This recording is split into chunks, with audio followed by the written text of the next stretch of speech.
मृत आत्माओं का वार्तालाप भाग 2। प्रथम भाग में सास और बहू की मृत आत्माओं की मुलाकात और वार्तालाप का जिक्र यहाँ पर रुका था कि नुह जो जार जार रोवण ॾिसी अमड़ समझी वई सो अखियूं मूटे ध्यान में लगी वई। अब आइए आगे का वृतांत देखते और सुनते हैं। मृत्युलोक में उसी दरमियान उस अच्छे और भले आत्मा पुरुष की तैयारी ही थी।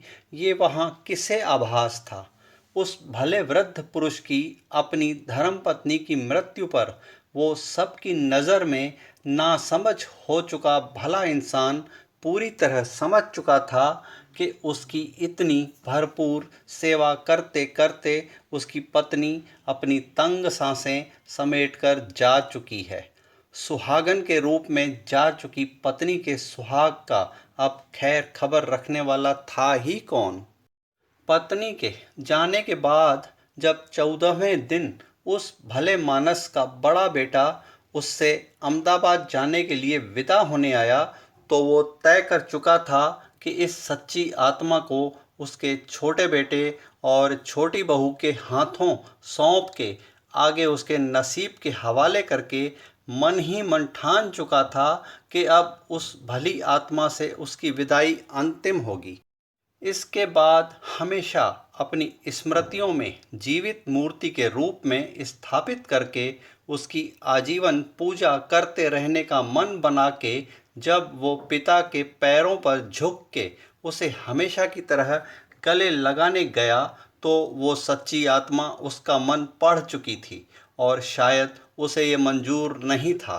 तभी तो जो हमेशा उस बड़े बेटे के गले लगाने पर हर्ष के भाव के साथ हल्की सौम्य मुस्कान देता था, उस समय उसने चेहरे पर आक्रोश के भाव लाकर बेटे को चंबा मार दिया।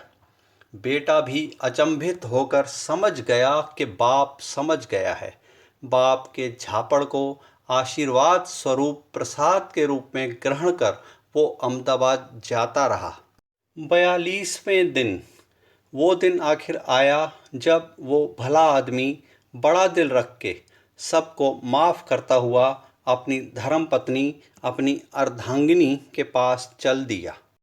देवलोक में निर्लेप भाव से दोनों वृद्ध औरतें बैठी थीं कि दोनों को एक साथ ही दूर से एक वृद्ध पुरुष आकृति आते दिखी। अब बारी थी उस वृद्ध पुरुष के विस्मित होने की कि इतने दूर दूर तक के शून्य वातावरण में दूर बहुत दूर दो नारी आकृतियां उसे दिखी। वो अपेक्षाकृत तेज चाल से उसी ओर चल दिया। पास आते आते तो दोनों ही ओर से ऐसा माहौल बना कि वहां मौजूद अदृश्य देवता भी रो पड़े।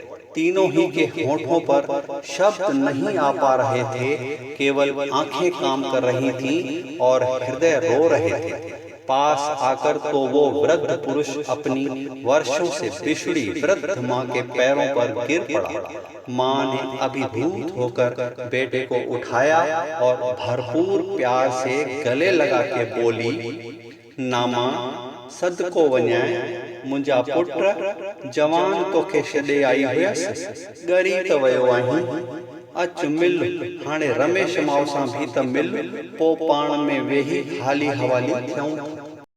अब बारी थी पति पत्नी के 42 दिन के बिछोड़े के बाद मधुर मिलन की। एक दूसरे के प्रति आंखों में भरपूर प्यार छलक रहा था। पूरे आदर के साथ पत्नी पति के पैरों पर झुकी। फिर तीनों ही मृत आत्माएं आसपास बैठ गईं। काफी देर तक मौन छाया रहा। तीनों का आपसी मिलाप अंदर ही अंदर हिलोरे मार रहा था। ऐसे में एहसास अपना काम करता है जिसकी अभिव्यक्ति के लिए शब्द छोटे नहीं बौने ही हो जाते हैं। आखिर मौन तोड़ा बूढ़ी माता ने। खुद के आने के बाद के विस्तार से सारे हाल अहवाल देने का बेटे से आग्रह किया। समय ही समय था, विस्तार से लंबी वार्तालाप हुई। चूंकि देवलोक था, सो केवल सच पर ही आधारित सारे वृतांत माता को बताए गए। हर किसी का जिक्र आया। इस बीच कौन कौन मृत्यु को प्राप्त हो चुका है और कौन कौन हयात है, कौन कौन पारिवारिक स्तर पर किस अवस्था में है, कौन चल फिर पा रहा है और कौन बीमार होकर बिस्तर पर है।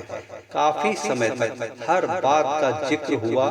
फिर तीनों ही आराम की मुद्रा में आंखें बंद करके ध्यान में लीन हुए।